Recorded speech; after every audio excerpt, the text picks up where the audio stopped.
I'm back because I got some additional thoughts to what I was just speaking on about the whole idea of doing things for self-benefit, right? You know, for me,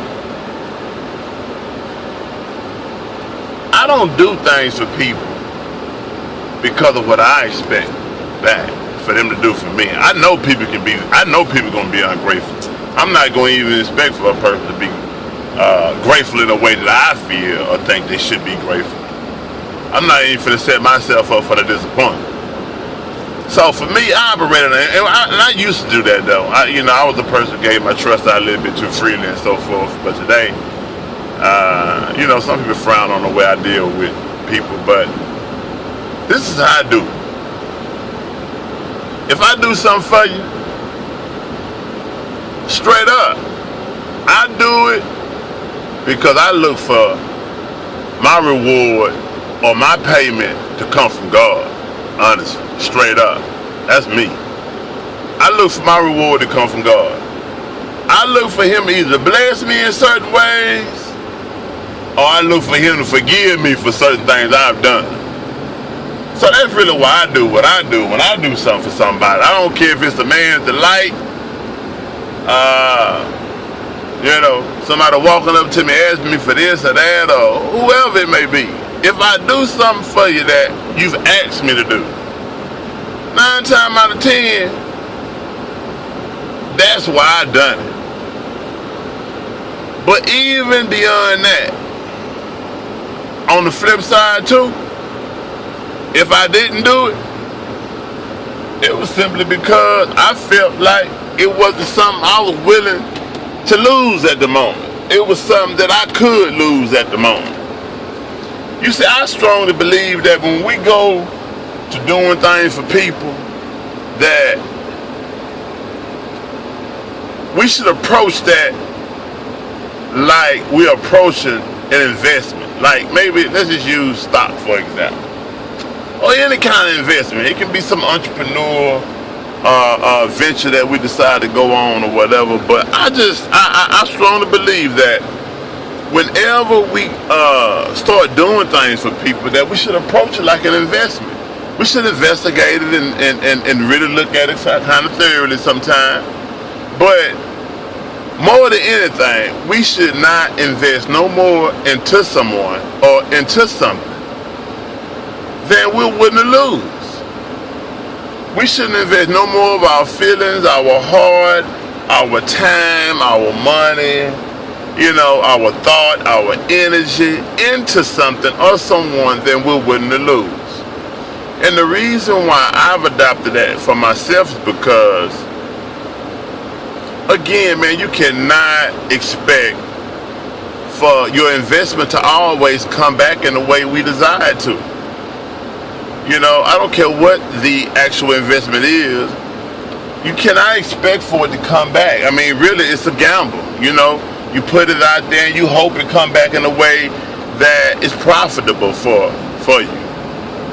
But if it doesn't, and you invested only what you can lose, only what you can stand to lose of yourself or of that thing that you invested, then you can walk away from that not hurt, not destroyed, not feeling that it owe you something really. It was something extra. It was something that you can stand. You can still balance yourself off of if it don't give back what you hope it gave back. And so I found that to be, a very, I guess you could say productive or a good way to deal with a lot of situations, man. I mean, whether it be a relationship or whatever. I'm not, when I approach it pretty open, and I approach it, when I say open, I approach it in a way to where I really don't expect no more than communication and truth.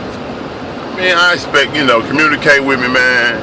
I need to understand. Help me understand. I don't care what it is I need to understand. Just help me understand whatever it is you want me to understand, or whatever it is I feel like I need to understand. I mean, that's one of my plagues. That's one of my curses, I guess.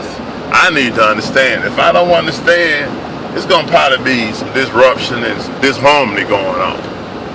I'm quick to disassociate myself or disconnect myself to a situation if it don't offer me understanding. And that understanding for me got to come through some form of communication. So, but that's me, and I know me. I know my strengths. I know a lot of my weaknesses. And so that's where I'm at with that. But again, I try to approach everything pretty open, and again, from a standpoint of I'm investing no more than I'm willing to lose. I'm investing no more than I can stand to lose. If it don't pan out, it's cool. I can walk away, not harboring that, not still attached to the situation because I put something in it that I need back. That's really how crimes come about. People, end up in dice games and gambling with, their rent money, their car note money, and knowing damn well they can't lose this here, but so caught up in the moment, they can't detach themselves, and they jumped out there way deeper than they needed to be out there. So this same concept and idea can be applied in almost everything that we think about in life if you really give it some real serious thought. So,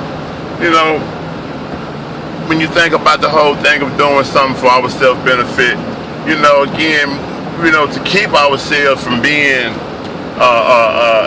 attached to an experience to the point to where it holds us back, or it don't allow us to move forward because we're so we still feel that experience owed us something, that experience took something from us, and we didn't really get anything out of it or whatever.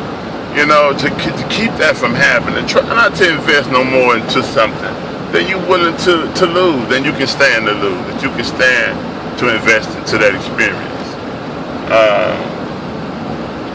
It's just something. I'm a student to life, and so when you see me come on and say the things I say, I'm only trying to share with you what I believe I've learned from my own experience and my own study of life, my own personal life, and life that surrounds me.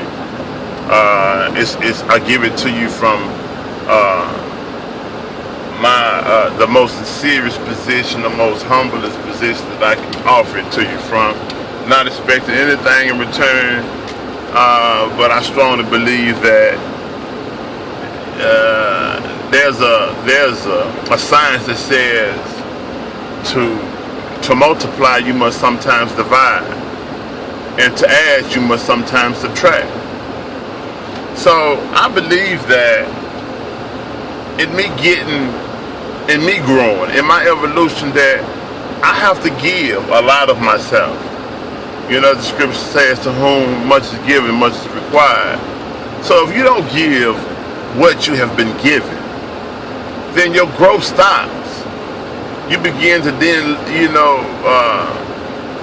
disintegrate, for the lack of a better way of describing it.